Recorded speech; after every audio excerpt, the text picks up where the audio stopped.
Pozdrav ljudi i dobrodošli u naš 7. Python tutorial za početnike. U ovom tutorialu ćemo raditi random brojeve i pokazat ću vam kako se oni naprave. To nije teško i na brzini ćemo riješiti ovaj tutorial. Samo da vam kažem jednu stvar što se meni malo čini smiješno. Vidite, promijenio sam opet pozadinsku sliku. I znate možda zašto. Možda ste primijetili u prošlom tutorialu sam imao onog Stormtroopera iz Ratova zvijezda. On je bio mojoj mami strašan i bila je se prepadala kad je izlazila iz programa, pa sam morao promijeniti na nešto malo manje strašno. Kao što vidim ovog Vukija ovdje.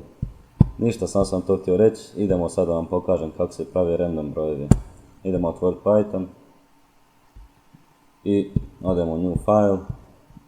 I stvarno nije teško. Moramo prvo importati. Import random.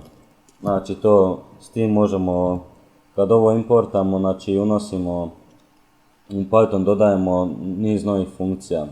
Imate svakakih importa, možete pogledati na internetu, pišite samo Python imports i siguran sam da će vam izbaciti šta se možete importati.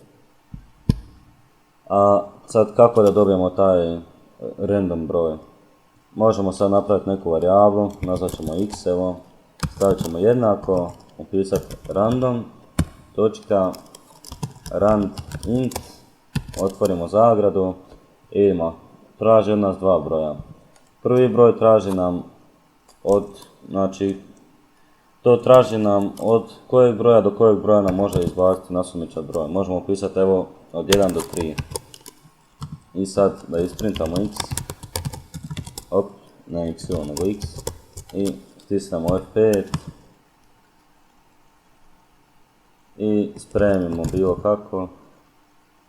Ja ga vidimo, 2, ajmo opet probati. Evo ga, 1, ajmo još jednom probati. Evo ga opet 2.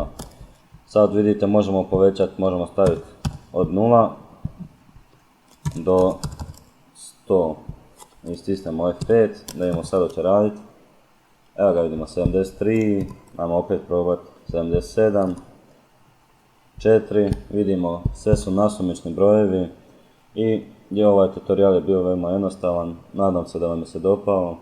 Ako ste naučili išta, pretplatite se, lajkajte video, to će mi pomoći mnogo i hvala vam na gledanju, čujemo se drugi put.